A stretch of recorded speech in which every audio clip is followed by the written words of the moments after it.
Have you guys re-engaged? Have you guys tried to start talks? You know, the reality is this is one where you don't want too many cooks in the kitchen. Yeah. And so, look, I want to insert myself where we can be helpful. But I'm not demanding a role in this. I mean, this is largely a conversation between Crawford and PBC and TGB, as it should be, because, you know, they're negotiating sort of terms of the fight and in the business things. So where I can be helpful and you know, provide some information or explain sort of how a deal like this works, I'll do that. But it really is until someone says, hey, you know, tags me in and says, look, we can really use the network to mediate or do something like that. You know, I'll sit back because, you know, the last thing we need is too many cooks in the kitchen.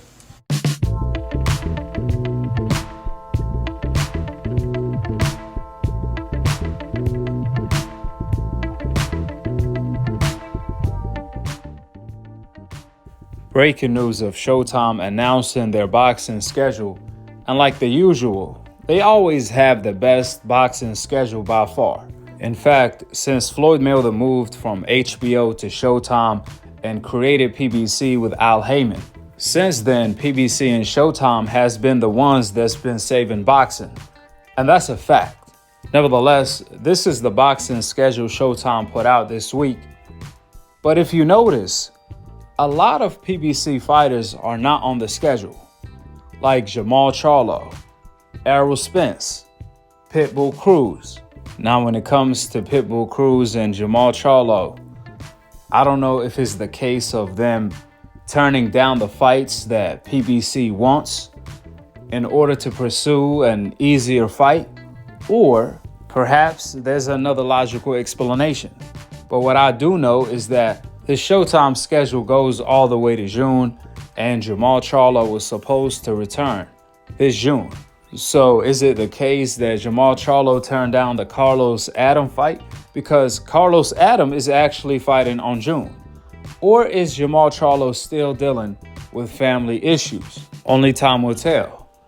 We also have Pitbull Cruz, who the Lozanios has been calling out heavy and claiming that Pitbull Cruz is ducking him.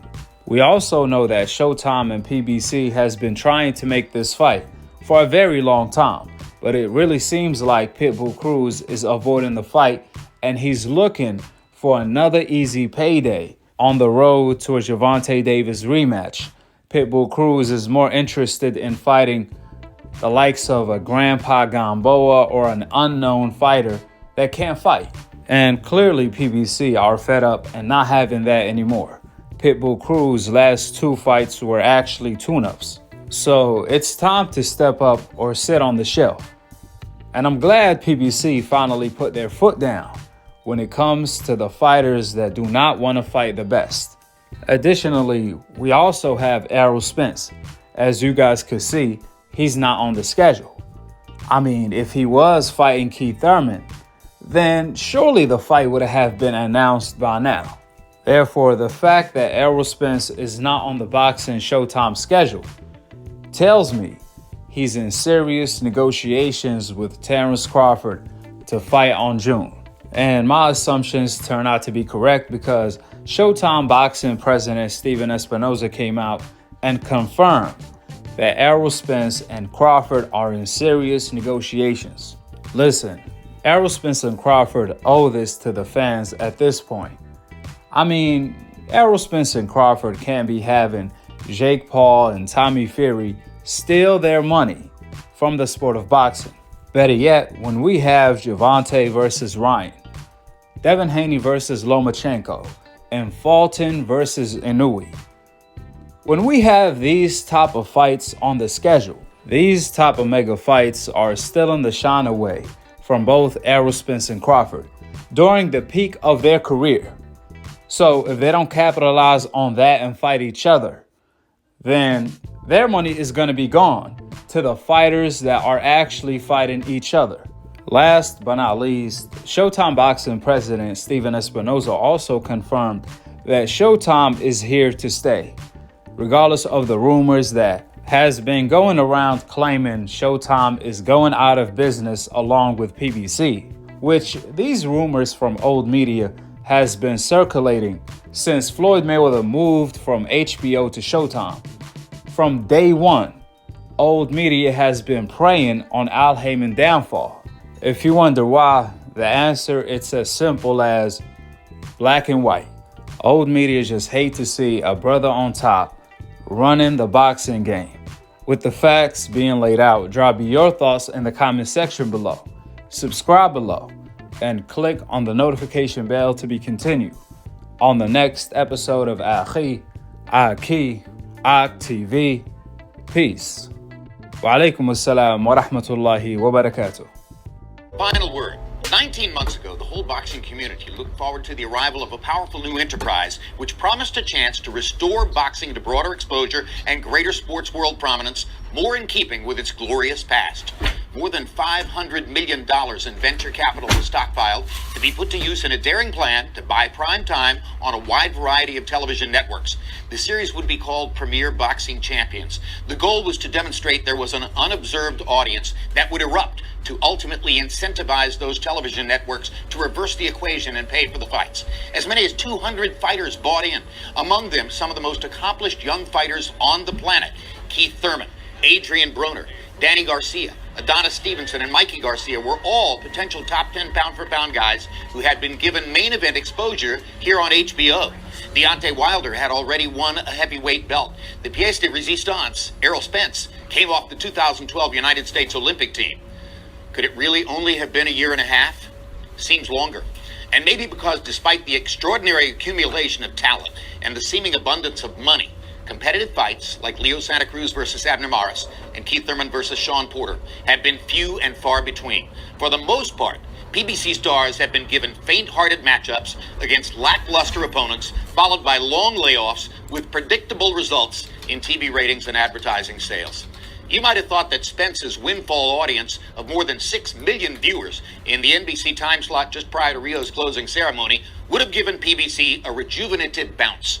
But in late September, NBC announced that 2 primetime PBC cards in December were dropped for now, and along with them, 3 shows on NBC Sports Network.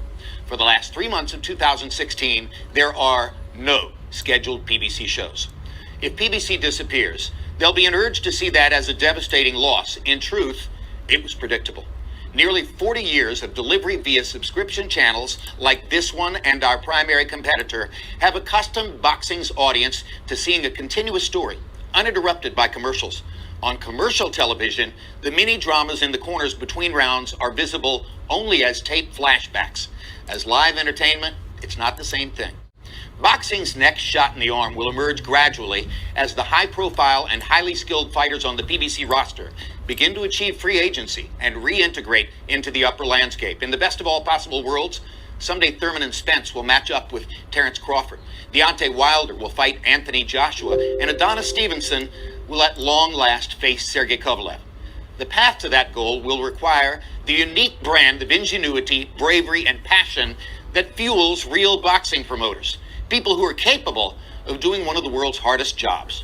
As we can now see, there's a great deal more to it than merely raising and spending $500 million. Thanks for being with us.